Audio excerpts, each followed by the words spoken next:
व्याख्यामुद्रां करसरसिजैः पुस्तकं शङ्खचक्रे विप्रद्भिन्नस्फटिकरुचिरे पुण्डरीके निषण्णः अम्लानश्रीरमृतविशदैरंशभिप्लावयन् मामाविर्भूयादनगमहिमा मानसे वागधीशः नमस्ते प्राणेश प्रणतविभुवायामनिमगाः नमः स्वामिन् रामप्रियतमनमन्गुरुगुण नमस्तुभ्यं भीमप्रभरतमकृष्णेष्ट भगवन् नमः श्रीमन्मध्व प्रदिश सुदर्शन्नो जय जय श्रीगुरुभ्यो नमः नारायणं सुरगुरुं जगदेकनाथं भक्तप्रियं सकललोकनमस्कृतं च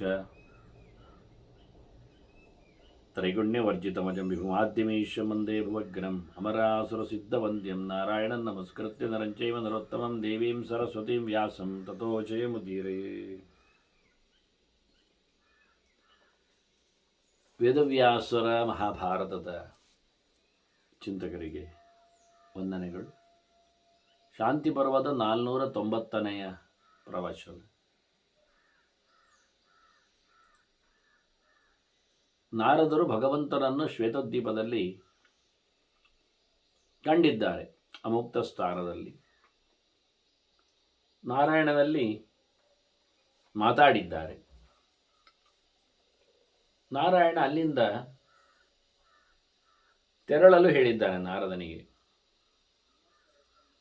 ಆ ಜಾಗಕ್ಕೆ ಸಾಧನೆ ಮಾಡಿಕೊಂಡು ಬಂದಿರತಕ್ಕಂತಹ ಮನುಷ್ಯರು ಅಲ್ಲಿ ಮತ್ತೆ ಭಗವಂತನ ಉಪಾಸನೆ ಮಾಡ್ತಾರೆ. ಅವರಿಗೆ ತೊಂದರೆ ಆಗದಿರಲಿ ಅಂತ ನಾರದರ ಹತ್ರ ನಾರಾಯಣ ಹೇಳುತ್ತಾ ಇದ್ದಾರೆ, ಬದರಿ ನಾರಾಯಣನಲ್ಲಿಗೆ ತೆರಳು ಅಂತ. ಇವರೆಲ್ಲ ಗುಣತ್ರಯ ದೂರರಿದ್ದಾರೆ, ಅಂದರೆ ಪ್ರಾಕೃತರೇ ಇದ್ದಾರೆ. ಆದರೆ ಯಾವುದೇ ರೀತಿಯಾದಂತಹ ಇನ್ಫ್ಲುಯೆನ್ಸಿಗೆ ಪ್ರಭಾವಕ್ಕೆ ಒಳಗಾಗ್ತಾ ಇಲ್ಲ ಅವರು. ಹಾಗಾಗಿ ಅವರಿಗೆ ಗುಣಗಳ ಬಾಧೆ ಇಲ್ಲ. ನಗುಣಾಸ್ತಂಭವಂತಿವೈ. ಇಲ್ಲೆಲ್ಲ ನಾನು ಯಾರಿಗೂ ಇಂದ್ರಿಯಗಳಿಗೆ ನಿಲುಕುವವನಲ್ಲ. ಬಾಹ್ಯವಾದ ಇಂದ್ರಿಯಗಳಿಗೆ ಮುಟ್ಲಿಕ್ಕೆ ಕಾಣಲಿಕ್ಕೆ ಎಲ್ಲ ಆಗುವುದಿಲ್ಲ ನಾನು. ಹಾಗಾಗಿ ಆ ಪ್ರಕಾರದಲ್ಲಿ ಅವರು ಪ್ರಾಕೃತವಾದ ಇಂದ್ರಿಯಗಳ ಸಂಪರ್ಕವನ್ನು ಕಳಚಿಕೊಂಡವರವರು.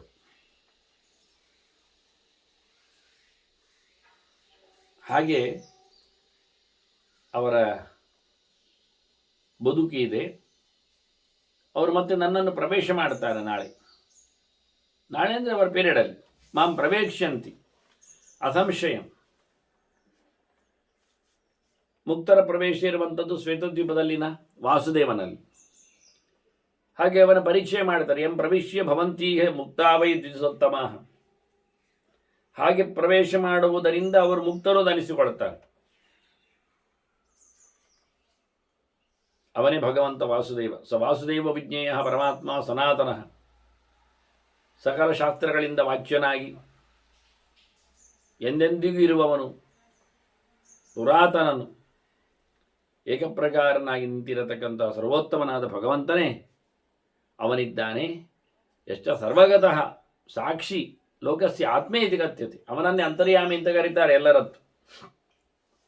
ಎಲ್ಲ ಜಗತ್ತನ್ನು ವ್ಯಾಪಿಸಿ ನಿಂತವನು ಅವನೇ, ಎಲ್ಲದರ ಸಾಕ್ಷಿ. ಎಂತಹ ಪ್ರಾಕೃತವಾದ ಈ ಪ್ರಪಂಚ ನಾಶ ಹೊಂದಿದರೂ ಸಕಲ ತತ್ವಗಳ ಮೂಟೆ ಇದು. ಮೇಲಿಂದ ಹಿಡಿದು ಕೆಳಗಿನವರೆಗೆ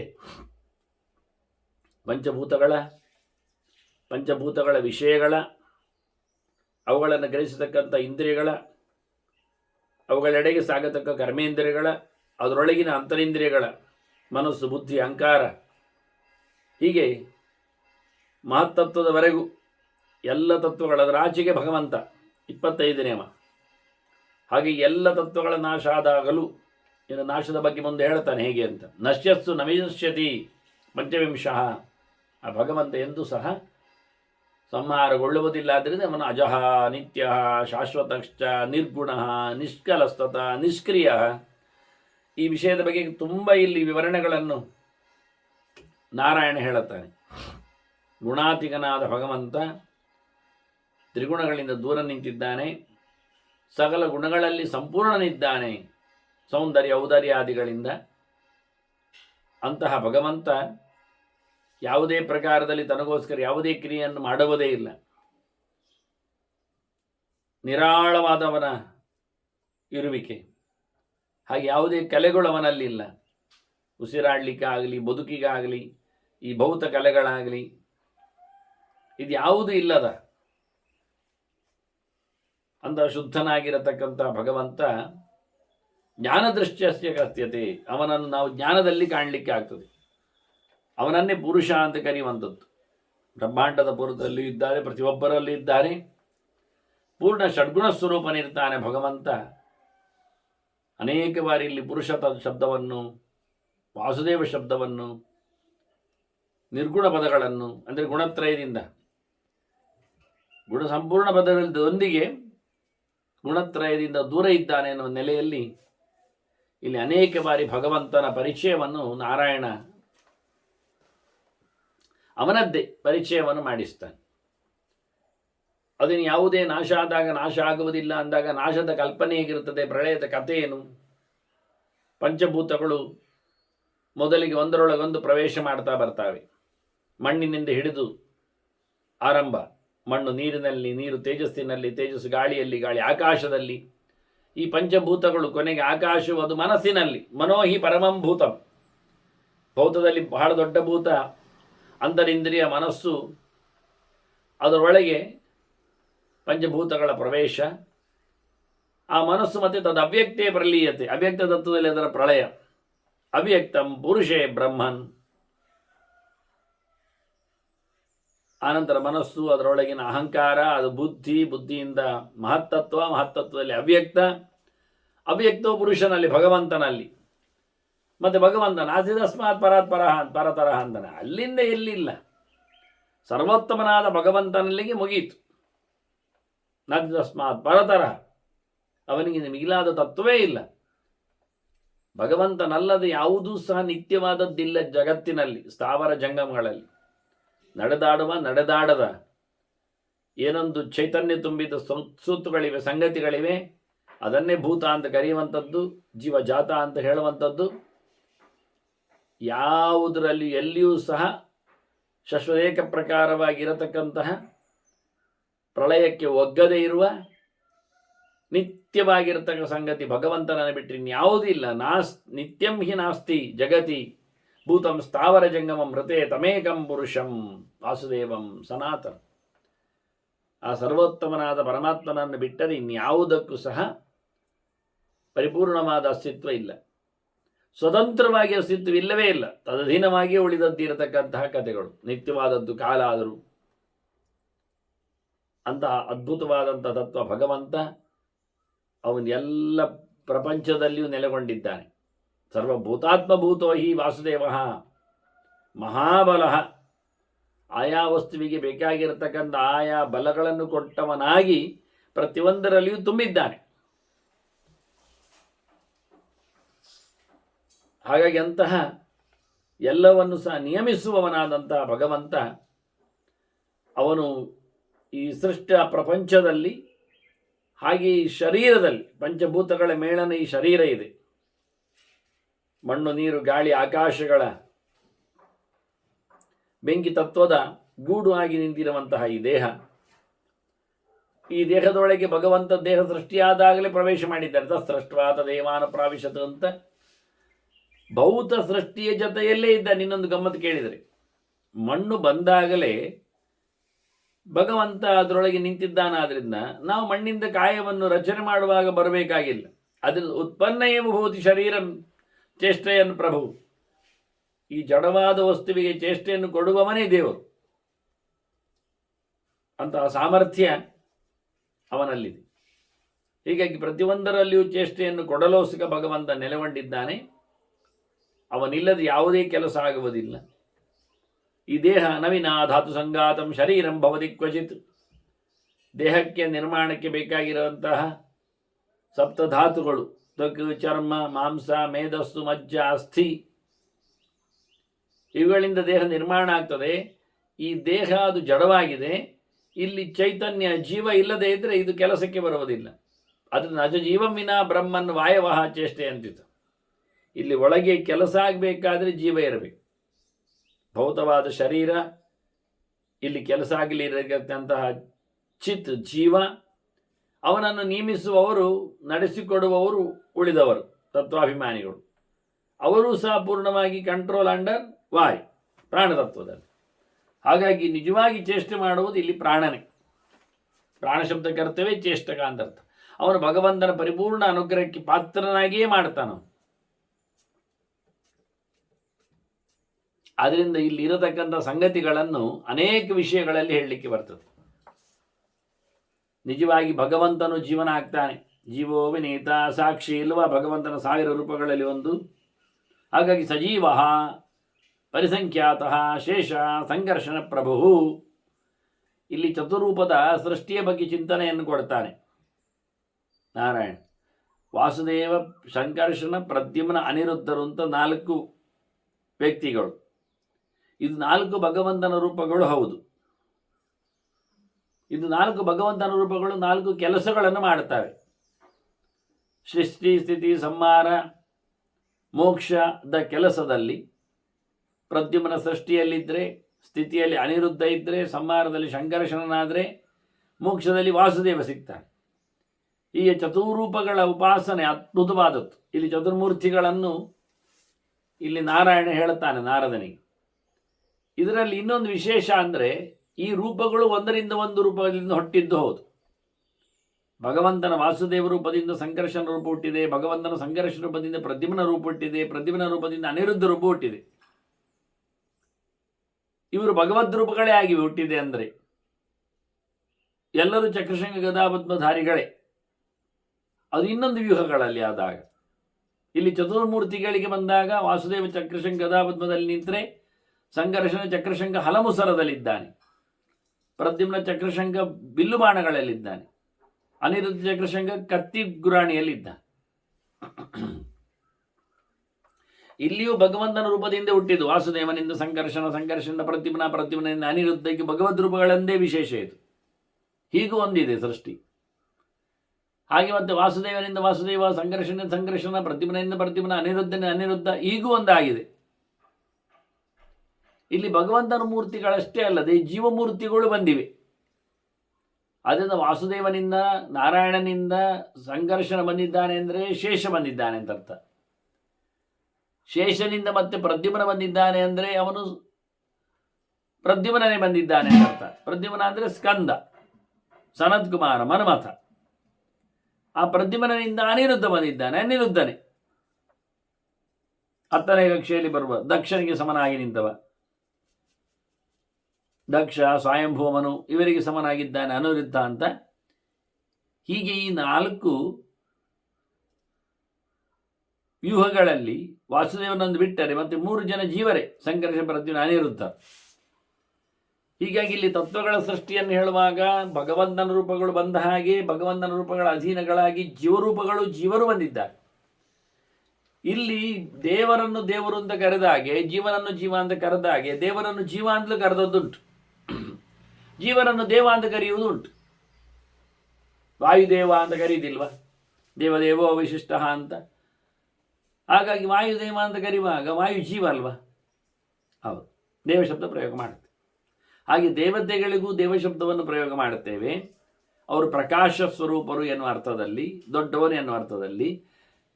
ಭಗವಂತನನ್ನು ಜೀವಶಬ್ದದಿಂದ ನಾವು ಪ್ರಯೋಗ ಮಾಡುತ್ತೇವೆ. ಅವನು ಉಳಿದವರನ್ನೆಲ್ಲ ಜೀವಿಸುವಂತೆ ಮಾಡುತ್ತಾನೆ. ಅವನೇ ಉಳಿದವರಿಗೆ ಜೀವಾಳನಿದ್ದಾನೆ ಅಂತ ಅರ್ಥದಲ್ಲಿ. ಅವನು ಸ್ವಯಂ ಜೀವೇನಲ್ಲ. ಹೀಗಾಗಿ ಪರಮಾತ್ಮನು ಅವನಿಲ್ಲಿ ಹೀಗೆ ಅನೇಕ ವಾಕ್ಯಗಳಲ್ಲಿ, ಈ ಕಾಂಟೆಸ್ಟ್ಗಳಲ್ಲಿ ಚಿಂತನೆಗಳನ್ನು ಕೊಟ್ಟಿದ್ದಾರೆ. ಇಲ್ಲಿ ಭಗವಂತನ ರೂಪವಿಶೇಷಗಳ ಸೃಷ್ಟಿ ಅದು ಅಧಿಕ ಆತ್ಮನನ್ನಾಗಿಸಿ, ಅದಕ್ಕೆ ಬೇಕಾಗಿರತಕ್ಕಂತಹ ಅಧಿಭೌತಗಳು, ಜಾಗಗಳು, ಅದರೊಟ್ಟಿಗೆ ಅಧಿದೈವಗಳು, ಆ ಜೀವರಲ್ಲಿ ಅವರು ದೊಡ್ಡ ದೊಡ್ಡ ದೇವತೆಗಳೇ ಇದ್ದಾರೆ. ಸಂಕರ್ಷಣ ಅಂದರೆ ನಾವು ಜೀವ ಅಂತ ತಗೊಂಡ್ರೆ ಶೇಷ ಇದ್ದಾನೆ. ಪ್ರದ್ಯುಮ್ನ ಅಂತ ನಾವು ಜೀವ ಅಂತ ತಗೊಂಡ್ರೆ ಅಲ್ಲಿ ಮನ್ಮಥ ಬರ್ತಾನೆ, ಸನತ್ ಕುಮಾರ ಸ್ಕಂದ ಬರ್ತಾನೆ. ಅನಿರುದ್ಧ ಹೆಸರೇ ಇರುವುದು ಅವನಿಗೆ. ಜೀವನಿಗೂ ಸಹ. ಹೀಗಾಗಿ ಇಂತಹ ಭಗವಂತನ ರೂಪ ವಿಶೇಷಗಳು ಸಜೀವ ಪರಿಸಂಖ್ಯಾತ ಶೇಷ ಸಂಕರ್ಷಣ ಪ್ರಭು. ಒಳಗೆ ಜೀವನಿಗೆ ನಿಯಾಮಕನಾಗಿ ಈ ದೇಹದೊಳಗೆ ಮತ್ತೆ ಉಳಿಯುವವನಾಗಿ ಭಗವಂತ ಶೇಷನಿದ್ದಾನೆ. ಎಲ್ಲಿಯೂ ಉಳಿಯುವವನಾಗಿ ಬರ್ತಾನೆ, ಅವನು ಸಂಘರ್ಷಣ ಇರ್ತಾನೆ. ತಸ್ಮಾ ಸನತ್ಕುಮಾರತ್ವಂ ಯೋಲವತ್ಸ್ವೇನ ಕರ್ಮಣ. ಅಲ್ಲಿಂದ ಸನತ್ಕುಮಾರ ಅಂದರೆ ಪ್ರದ್ಯುಮ್ನ, ಅವನ ಸೃಷ್ಟಿ. ಯಸ್ಮಿಂಚ ಸರ್ವಭೂತಾನಿ ಪ್ರಳಯಂ ಯಾಂತಿ ಸಂಕ್ಷಯಂ. ಸಂಕರ್ಷಣನಲ್ಲಿ ಇಡೀ ಜಗತ್ತು ಮತ್ತೆ ಲಯಗೊಳ್ಳುತ್ತದೆ, ಸಮೃದ್ಧವಾಗ್ತದೆ. ಅಲ್ಲಿಂದ ಹುಟ್ಟಿ ಬಂದಿರುವವನು ಇಂದ್ರ ಸಮಾನನಾಗಿರತಕ್ಕ ಕುಮಾರ ಸನತ್ ಕುಮಾರ.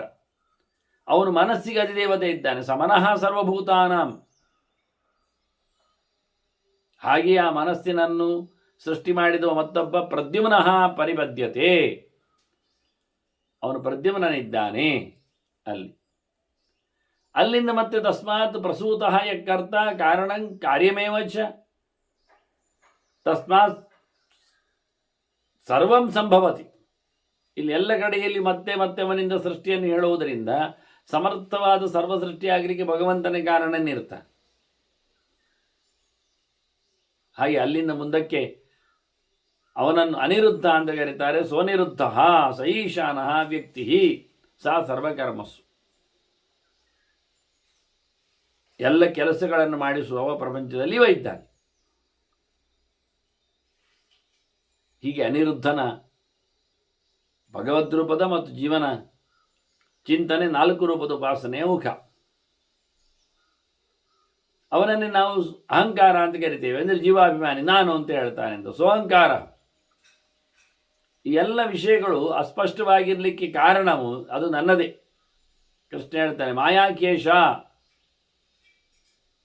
ಮಯಾ ಸೃಷ್ಟ ಯಸ್ ಮಾಂ ಪಶ್ಯಸಿ ನಾರದ. ಇವತ್ತೆಲ್ಲ ನಿನಗೆ ಕಾಣುವಂತಾಗಲಿಕ್ಕೆ ನಾನೇ ಮಾಯೆಯನ್ನು ಸೃಷ್ಟಿ ಮಾಡಿತ್ತು. ಹಾಗಾಗಿ ನನ್ನನ್ನು ಸಹ ನೀನು ಮಾಯೆಯಿಂದ ಕಾಣ್ತಾ ಇರಲಿಲ್ಲ, ಈಗ ಕಾಣ್ತಾ ಇದೆ. ಆವರಿಸಲ್ಪಟ್ಟಿತ್ತು, ನಾನು ಆವರಿಕೆಯನ್ನು ತೆಗೆಯುವಾಗಿ ಸಂಕಲ್ಪ ಮಾಡಿದ್ದೇನೆ. ಹಾಗಾಗಿ ನಿನಗೆ ಕಾಣಲಿಕ್ಕೆ ಬಂತು. ಕಾಣುವ ಭಾಗ್ಯ ಸಿಕ್ಕಿತು ಅಷ್ಟೇ. ಹೀಗಾಗಿ ನನ್ನ ಮಾಯೆಯನ್ನು ಯಾರು ಅವರ ಸಾಧನೆಗಳಿಂದ ದಾಟ್ಲಿಕ್ಕೆ ಆಗುವುದಿಲ್ಲ, ಹರಿಲಿಕ್ಕೆ ಆಗುವುದಿಲ್ಲ. ಭಗವಂತನ ಸಾಧನೆ ಅದಕ್ಕೆ ಕಾರಣ ಆಗ್ತದೆ. ನಾನು ಇದನ್ನೆಲ್ಲ ಯೋಚನೆ ಮಾಡಿದಾಗಲೇ ತೆಗಿತೇನೆ. ಇಚ್ಛನ್ ಮುಹೂರ್ತ ನಶ್ಯೇಯಂ ಈಶೋಹಂ ಜಗತೋ ಗುರು. ಇಡೀ ಜಗತ್ತನ್ನು ನಾನು ಸಂಹಾರ ಮಾಡಬಲ್ಲೆ,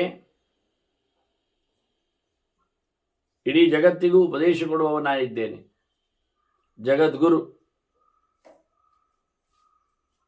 ಅದರಲ್ಲಿ ನಾನು ಇಚ್ಛೆ ಮಾಡಿದರೆ ಈ ಜಗತ್ತನ್ನು ಮಾತ್ರ ಅಲ್ಲದೆ ಈ ಮಾಯೆಯನ್ನು ಯಾವುದನ್ನು ಸಹ ನಾನು ನಿರ್ಮೂಲನಗೊಳಿಸಬಲ್ಲೆ. ಇಚ್ಛಾ ಮಾತ್ರ ಪ್ರಭೋ ಸೃಷ್ಟಿ ಅಂತ ಕ್ರಮ. ಭಗವಂತನ ಸೃಷ್ಟಿ ಅಂದರೆ ಯೋಚನೆ ಮಾಡಿದರೆ ಅದು ಆಗ್ತದೆ ಅಂತ. ಪ್ರಯತ್ನ ಪಡಬೇಕು, ಸೋಲುಂಡಬೇಕು, ಶ್ರಮ ವಹಿಸ್ತಾನೆ. ಇದು ಯಾವುದಿಲ್ಲ. ಹೇಗೆ ನಾವು ಮಾತಾಡುವಾಗ ಕೈಕಾಲುಗಳನ್ನಲ್ಲಾಡಿಸ್ತೇವೆ, ಅದು ನಿಷ್ಪ್ರಯೋಜಕ. ಅದನ್ನೇನು ಇಲ್ಲ ಲಾಭ ಮಾತಿಗೋದಕ್ಕೂ. ಅಲ್ಲದಿದ್ದರೂ ಪ್ರತಿಯೊಬ್ಬರು ಕಣ್ಣು ರೆಪ್ಪೆ ಮಿಡಿಗಿಸ್ತಾರೆ ಇಲ್ಲವೋ? ಹೌದು. ಹಾಗಾದರೆ ಕಣ್ಣು ರೆಪ್ಪೆ ಮುಚ್ಚಿದ ದಿವಸ ಪ್ರವಚನ ಮಾಡುವುದಿಲ್ಲ ಅಂತ ಮಾಡಿಕೊಂಡ್ರೆ ಅದಾಗುವಂಥದ್ದೇ ಅಲ್ಲ. ಹಾಗೆ ಭಗವಂತ ಕಣ್ಣು ರೆಪ್ಪೆ ಪ್ರಯೋಜನ ಇಲ್ಲದೆ ಆಗತಕ್ಕ ಕೆಲಸಗಳು, ಕಣ್ಣರೆಪ್ಪೆ ಮುಚ್ಚುವುದಾಗಲಿ, ಕೈಯಲ್ಲಿ ಆಡಿಸುವುದಾಗಲಿ, ಅದು ಕ್ರೀಡೆಗಾಗಿಯೂ ಅಲ್ಲ ಮತ್ತೆ. ಹಾಗಾಗಿ ಭಗವಂತ ಅದ್ಭುತವಾದ ಇಚ್ಛಾ ಸೃಷ್ಟಿಯವ, ಆನಂದವಾಗಿದ್ದಾನೆ. ಭಗವಂತ ಹೇಳ್ತಾನೆ, ನಾನು ಇದನ್ನು ಬೇಕಾದ್ರೆ ಯೋಚನೆ ಮಾಡಿದರೆ ಮಾಯೆಯನ್ನು ತೆಗೆಯಬಲ್ಲೆ, ಜಗತ್ತನ್ನು ತೆಗೆಯಬಲ್ಲೆ.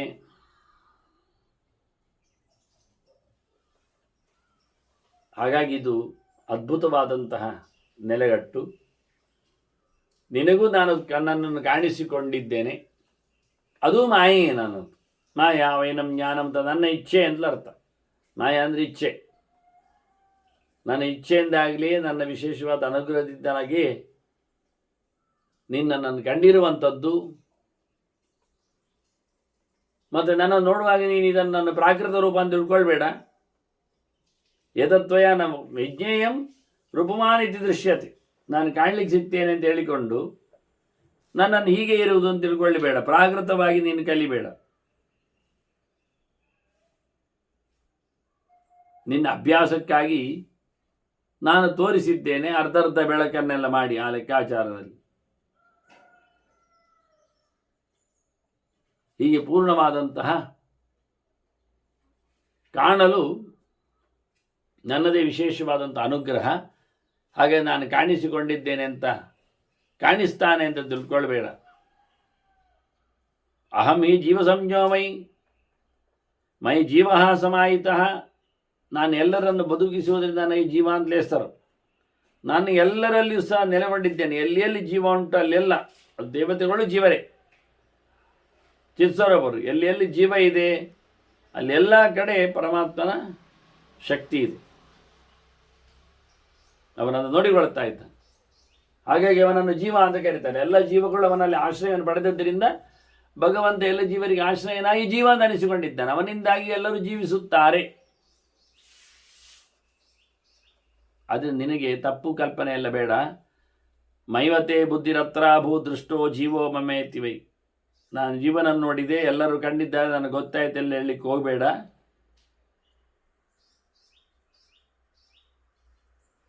ಇದು ಏನೂ ಅಲ್ಲ, ಇನ್ನು ಎಷ್ಟೋ. ಯಾಕೆ ಅಂದರೆ ಚತುರ್ಮುಖ ಎಷ್ಟರವ, ಭಾರಿ ದೊಡ್ಡವ, ವಿರಿಂಚ. ಅವನಿಗೆ ಅನೇಕ ಹೆಸರುಗಳು ಬೇರೆ. ಅವನು ಸೃಷ್ಟಿಯಾದ್ದೆಲ್ಲಿ, ಹುಟ್ಟಿ ಬಂದದ್ದೆಲ್ಲಿ? ಹಿರಣ್ಯಗರ್ಭ ಲೋಕಾದಿ, ಇಡೀ ಜಗತ್ತಿಗೆ ಮೊದಲಿಗಾದಿದ್ದಾನಲ್ಲ ಅವನು ನನ್ನ ಮಗ, ನಾನೇ ಸೃಷ್ಟಿ ಮಾಡಿತ್ತು.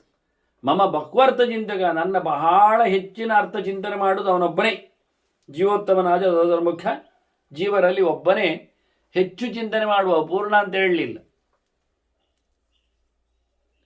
ಮತ್ತೆ ಶಿವ, ಅವನು ನನ್ನದು ಲಲಾಟಾಚೈವ ಮೇ ರುದ್ರ ದೇವ ಕ್ರೋಧಾದ್ವಿನಿಸೃತ ಯಸ್ಯ ಪ್ರಸಾದೋ ಬ್ರಹ್ಮ ರುದ್ರಶ್ಚ ಕ್ರೋಧ ಸಂಭವ ಅಂತ ಮತ್ತೊಂದು ಇಲ್ಲೇ ಬಂದಿದೆ.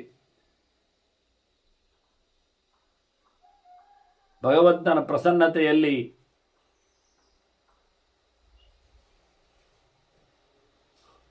ಬ್ರಹ್ಮದೇವ ಹುಟ್ಟಿದ, ಕೋಪದಲ್ಲಿ ಶಿವ ಹುಟ್ಟಿದ್ದಾನೆ ಅಂತ. ಇವರೆಲ್ಲ ಉತ್ತಮ ಜೀವರು ಅಂತ, ಆದರೆ ನನ್ನನ್ನೇ ಆಶ್ರಯಿಸಿಕೊಂಡಿರುವವರು. ನಾನೇ ಎಲ್ಲದರ ಮೂಲ ಇದ್ದೇನೆ. ಅವರೆಲ್ಲ ನೋಡು, ಅವರನ್ನೆಲ್ಲ ಈಗ ಇಲ್ಲಿ ನನ್ನ ಬಲಬದಿಯಲ್ಲಿ ನೋಡು, 11 ಜನ ರುದ್ರರು, ಎಡಬದಿಯಲ್ಲಿ ಆದಿತ್ಯರು 12 ಜನ, ಎದುರಲ್ಲಿ ಅಷ್ಟವಸುಗಳು, ಹಿಂಬದಿಯಲ್ಲಿ ವಿಶ್ವೇ ದೇವತೆಗಳು, ಮತ್ತೆ ಸುತ್ತಮುತ್ತಲು ಎಲ್ಲರೂ ಇದ್ದಾರೆ ದೇವತೆಗಳು. ನೋಡು, ಸಪ್ತರ್ಷಿಗಳನ್ನು, ಪ್ರಜಾಪತಿಗಳನ್ನು, ಹಾಗೆ ಬಂದಿರತಕ್ಕ ಎಲ್ಲ ಮೂರ್ತಿವೆತ್ತ ವ್ಯಕ್ತಿಗಳನ್ನು. ವೇದಗಳು ಬಂದಿವೆ, 16 100 ಯಜ್ಞಗಳು, ಅದರೊಟ್ಟಿಗೆ ಅಷ್ಟೈಶ್ವರ್ಯ, ತಪಸ್ಸು, ಹಾಗೆ ಯಮ ನಿಯಮಗಳು, ಇವೆಲ್ಲ ಇಲ್ಲೇ ನೆಲೆಗೊಂಡಿವೆ ನೋಡು. ಏಕಸ್ತಂ ಪಶ್ಯ ಮೂರ್ತಿ ಮಾತು. ಒಂದು ದೃಷ್ಟಿಯಿಂದ ನಾರದರಿಗೆ ಶ್ವೇತದ್ವೀಪದಲ್ಲಿ ವಿಶ್ವರೂಪ ದರ್ಶನ ಇದ್ದಾಗೆ, ಧ್ರುವನು ಇಲ್ಲೇ ಇದ್ದಾನೆ, ನನ್ನಲ್ಲಿ ನೆಲೆಸಿದ್ದಾನೆ. ಅವ ಎಲ್ಲವೂ ನನ್ನಲ್ಲಿ ಇದ್ದಾನೆ ಹೇಳಿದ್ದಕ್ಕೋಸ್ಕರ ಇವರನ್ನು ತೋರಿಸಿಕೊಡುವಂಥ ರೀತಿ ಇದು. ಮೈ ಜೀವ ಸಮಾಹಿತ ಅಂತ ಹೇಳಿದ್ದಕ್ಕೆ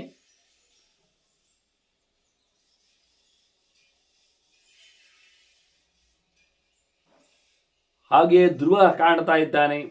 ಸಮುದ್ರ, ನದಿ, ಸರೋವರ, ಜಲಾಶಯಗಳು ಮತ್ತು ಈ ನೆಲಲೋಕವೇ, ಪೃಥ್ವಿಯೇ ಕಾಣ್ತಾ ಉಂಟು. ಪಿತೃಗಳು ಕಾಣ್ತಾ ಇದ್ದಾರೆ, 4 ಪ್ರಕಾರದವರು. ಎಲ್ಲ ಲೋಕಗಳನ್ನೇ ನೋಡಲಿಕ್ಕೆ ಬರುವಾಗ ನೋಡಿ, ಹರಿದಾಡುತ್ತಿರತಕ್ಕಂಥ ಮೋಡಗಳು, ಇವರೆಲ್ಲ ಅಭಿಮಾನಿ ದೇವತೆಗಳಾಗಿ ನಿಂತಿದ್ದಾರೆ. ಭಗವಂತನ ಪಕ್ಕದಲ್ಲಿ ಮಹಾಲಕ್ಷ್ಮಿ ಶ್ರೇಯಂ ಲಕ್ಷ್ಮೀಂಚ ಕೀರ್ತಿಂಚ ಪೃಥ್ವೀಂಚ ಖಗೋದ್ಮತೀಂ, ಇಡೀ ದಿಕ್ಕು ದೇಶಗಳಲ್ಲಿ ವ್ಯಾಪ್ತವಾದಂಥ ಪೃಥ್ವಿ ಮಹಾಲಕ್ಷ್ಮಿ. ಹಾಗೆ ವೇದಾನ ಮಾತರಂ ಪಶ್ಯ ಮಸ್ತಾನ್ ದೇವೀಂ ಸರಸ್ವತೀಂ, ನನ್ನಲ್ಲಿ ನೆಲೆಗೊಂಡ ಸರಸ್ವತಿ ಇದ್ದಾಳೆ. ವೇದಗಳ ಮಾತೆಯರೆಲ್ಲ ಇದ್ದಾರೆ, ವೇದ ಪುರುಷರೆಲ್ಲ ಬಂದಿದ್ದಾರೆ. ಈ ರೀತಿಯಾಗಿ ವಿಶಿಷ್ಟವಾದಂತಹ ದರ್ಶನವನ್ನು ನಾರದರಿಗೆ ವಿಶೇಷವಾಗಿ ತೋರಿಸಿಕೊಟ್ಟಿದ್ದಾನೆ.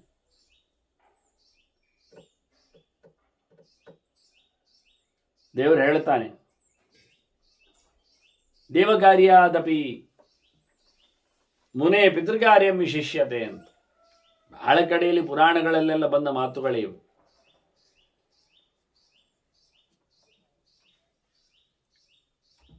ಈ ಮೊದಲಗೆರೆಯನ್ನು ಹೆಚ್ಚಿನವರೆಲ್ಲ ಆಯ್ಕೆ ಮಾಡಿಕೊಳ್ತಾರೆ. ಶ್ರುತಿ ಹೇಳುವಾಗ ಎರಡಕ್ಕೂ ಸಮಾನವಾದ ತಾತ್ಪರ್ಯವನ್ನು ಕೊಟ್ಟಿತ್ತದು. ಅದು ಸ್ವಲ್ಪ ಹೆಚ್ಚಿಗೆ ದೇವ ಕಾರ್ಯಕ್ಕೆ ಕೊಟ್ಟದ್ದು ಬೆಲೆ. ಮುಖ್ಯವಾಗಿ ದೇವಪಿತೃಕಾರ್ಯಾಭ್ಯಾನ್ನ ಪ್ರಮದಿತವ್ಯಂ ಅಂತ ಶ್ರುತಿ.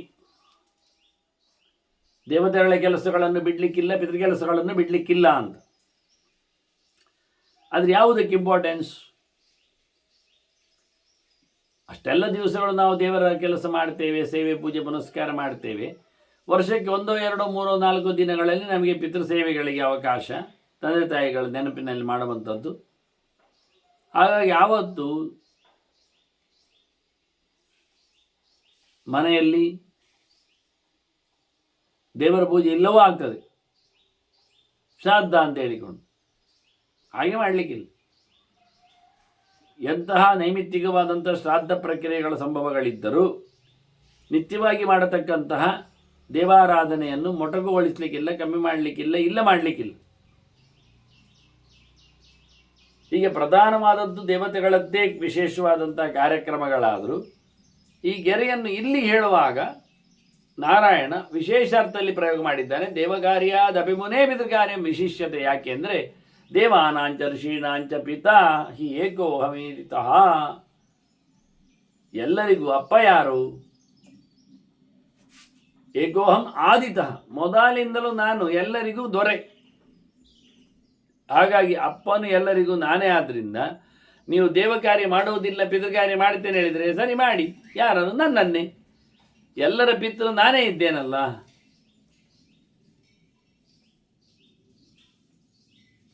ಈ ರೀತಿಯಾಗಿ ದೇವಪಿತೃ ಕಾರ್ಯಗಳಲ್ಲಿ ಶ್ರೈಷ್ಠ್ಯವನ್ನು ಹೇಳಲಿಕ್ಕೆ ಹೊರಟಾಗ ಪಿತೃಮೇಧವನ್ನೇ ದೊಡ್ಡ ಸಂಗತಿ ಮಾಡೋದಲ್ಲ. ಪಿತೃಮೇಧಗಳಲ್ಲಿ ಭಗವಂತನೇ ಆರಾಧ್ಯನೆಯನ್ನು ಅರ್ಥ ಬರಬೇಕು. ಪಿತೃ ಅಂದರೆ ಯಾರು ಅಂದರೆ ಭಗವಂತನೇ. ಪಾತೀತಿ ಪಿತ ಮತ್ತೆ ತಂದವನು, ಸಲಹಿದವನು ಸಹ ಸೇರಿ. ಹಾಗಾಗಿ ಎಲ್ಲದ ಲೆಕ್ಕಾಚಾರದಲ್ಲಿ ಪಿತೃ ನಾನೇ. ಆದ್ದರಿಂದ ದೇವ ಪೂಜೆ ಮಾಡಿದಾಗ ಆಯಿತು, ಪಿತೃಪೂಜೆ ಮಾಡಿದ್ದೇ ಹೇಗೆ. ನನ್ನನ್ನು ಪಿತೃ ಕರ್ಮದಲ್ಲಿ ನೀವು ನೋಡ್ತಾ ಇದ್ರಿ.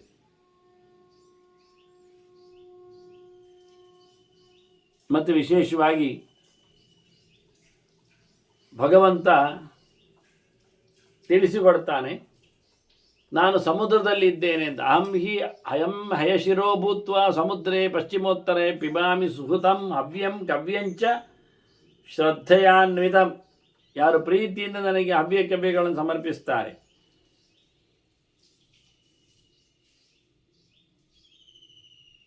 ಅಗ್ನಿಮುಖದಲ್ಲಿ ಪಿತೃಗಳ ನೆಲೆಯಲ್ಲಿ, ಅದಕ್ಕೆ ಕವಿಯ ಅಂತ ಕರೀತಾರೆ.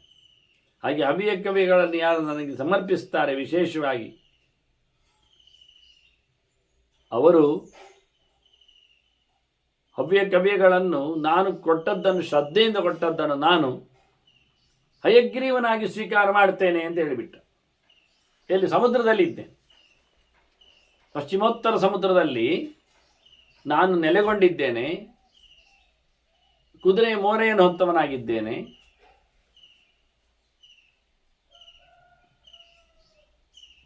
ಹಿಂದೆ ನಾನು ಸೃಷ್ಟಿ ಮಾಡಿದ್ದೆ. ನಾರದ ಹೇಳ್ತಾನೆ ಅಲ್ಲಿ, ಅವ ಚತುರ್ಮುಖನನ್ನು ನಾನು ಸೃಷ್ಟಿ ಮಾಡಿ ಅವನು ನನ್ನನ್ನು ಆರಾಧನೆ ಮಾಡಿದ ಯಜ್ಞದ ಮಾಧ್ಯಮದಲ್ಲಿ ಮೊದಲಿಗೆ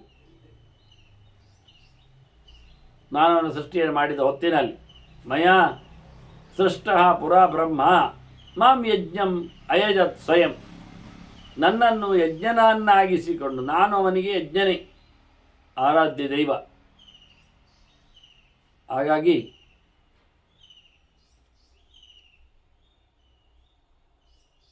ನನ್ನ ಒಂದು ಪ್ರತೀಕ ಅಂತ ಮೇಲೆ ಮಾಡಿಕೊಳ್ಳದೆವ ನನ್ನನ್ನೇ, ಯಜ್ಞನಾಮಕನಾದ ನನ್ನನ್ನೇ ಹಿಂದೆ ಅಷ್ಟಭುಜದ ಯಜ್ಞರೂಪದ ಚಿಂತನೆಯನ್ನು ನಾರಾಯಣ ತೋರಿಸಿಕೊಟ್ಟ, ಕೈಯಲ್ಲಿ ಏನೆಲ್ಲ ಇಟ್ಕೊಳ್ತಾನೆ ಅಂತ.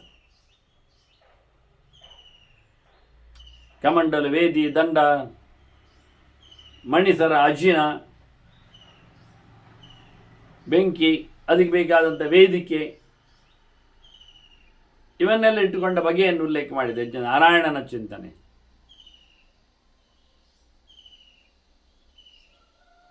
ಅಂತ ವಿಶೇಷವಾದಂತಹ ಭಗವಂತ ಅವನನ್ನು ಯಜ್ಞಗಳಿಂದ ಚತುರ್ಮುಖ ಹುಟ್ಟಿದಾಗ ಸಂತೋಷಪಡಿಸಿದ. ಇದರಿಂದ ನಾನು ಅವನಿಗೆ ಖುಷಿಯಾಗಿ ತಸ್ಮೈ ವರಾನ್ ಪ್ರೀತೋ ದತ್ತವಾನಸ್ಮಿ ಅನುತ್ತಮ, ನಾನು ಅವನಿಗೆ ವರವನ್ನು ಕಟ್ಟಿಕೊಟ್ಟೆ, ಬೇಕಾದಷ್ಟು ಒಳ್ಳೆ ವರಗಳನ್ನು ಕೊಟ್ಟಿದ್ದೇನೆ.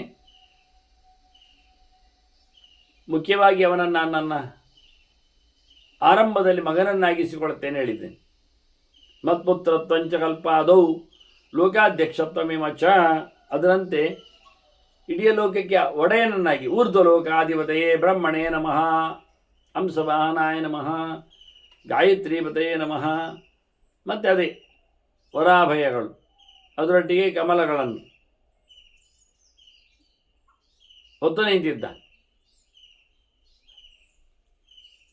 ಈ ರೀತಿಯಾಗಿ ವಿಶೇಷವಾದಂತಹ ವರಗಳನ್ನು ಚತುರ್ಮುಖನಿಗೆ ನಾನು ದಯಪಾಲಿಸಿದ್ದೇನೆ.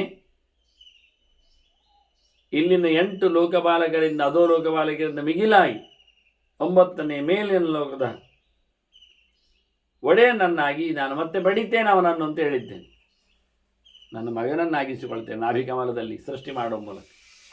ಅವನಿಗೆ ಅಹಂಕಾರ ಅಂತ ಕರೆದಿ, ಅಹಂಕಾರಾತ್ಮಕಂಚೈವ ನಾಮ ಪರ್ಯಾಯವಾಚಕ. ಅಹಂ ಅಂದರೆ ಜೀವ ಅಲ್ವ, ಪ್ರತಿಯೊಂದು ಜೀವದ ಅಭಿಮಾನಿಯನ್ನಾಗಿಸಿದ್ದೇನೆ ಅವನನ್ನು. ಜೀವೋತ್ತಮನಿದ್ದಾನೆ, ಅವನಿಗೆ ಅವನ ಅವೇರ್ನೆಸ್ ಇದೆ, ಎಚ್ಚರ ನಾನು ಅಂತ. ಹಾಗಾಗಿ ಅಂತಹ ನಾನು ಅಹಂಕಾರ ಅದು ಚತುರ್ಮುಖ. ಹೇಗೆಂದರೆ ಅದು ಸಾಕ್ಷಿಭೂತವಾಗಿರ್ತದೆ, ಅಂತರಿಂದ್ರಿಯಗಳನ್ನು ಮುಟ್ಟಿರ್ತದೆ. ಹೀಗೆ ಉತ್ತಮವಾದಂತಹ ಸಂಗತಿ ಅನ್ನುವಂತೆ ಚತುರ್ಮುಖನನ್ನೇ, ಚತುರ್ಮುಖ ನಂತರದಲ್ಲಿ ಇರುತ್ತದೆ ಅಥವಾ ಅಹಂಕಾರ, ಹೌದು, ಚತುರ್ಮುಖನು ಜೀವಕ್ಕೆ ಒಡೆಯನಾಗಿಕೊಂಡದ್ದಕ್ಕೆ. ಹಾಗೆ ನಾನು ಅವನಿಗೆ ಒಂದು ವರ ಕೊಟ್ಟದ್ರಲ್ಲಿ ಒಂದು ಚೌಕಟ್ಟಿಟ್ಟೆ. ಯಾರು ಸಹ ಚತುರ್ಮುಖನ ಆದೇಶವನ್ನು ದಾಟುವುದಿಲ್ಲ, ದಾಟಬಾರದು ಅಂತ ಹೇಳಿಕೊಂಡು ಅದು ಒಂದು ನನ್ನ ವರ ಅವನಿಗೆ ಕೊಟ್ಟ. ತ್ವಯಾಕೃತಾಂಚ ಮರ್ಯಾದ ನಾದಿಕ್ರಮಿಸತಿ ಕಶ್ಚನ, ಯಾವೊಬ್ಬನು ಸಹ ಇದನ್ನು ಬ್ರೇಕ್ ಮಾಡುವುದಿಲ್ಲ.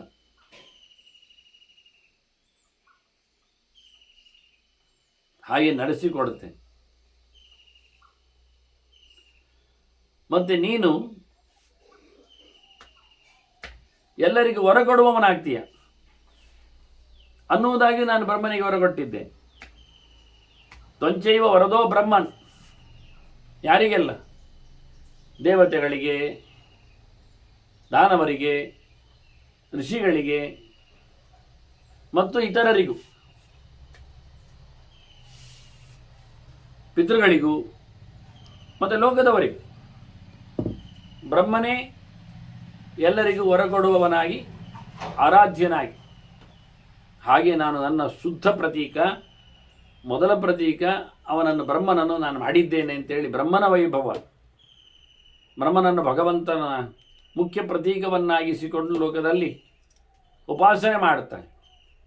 ಅಲ್ಲಿಂದ ಅವನಿಗೆ ವೇದ ಕೊಟ್ಟಗತೆ, ಹಾಗಾಗಿ ವೇದ ಪುರುಷನನ್ನಾಗಿಸಿದ ಬಗೆ ಉಪದೇಶವನ್ನು ಪಡೆದದ್ದರಿಂದ ಅವನು, ಹಾಗಾಗಿ ಲೋಕದಲ್ಲಿ ಬ್ರಹ್ಮೋಪದೇಶ ಅಂತ ಹೆಸರು ಬಂದದ್ದು.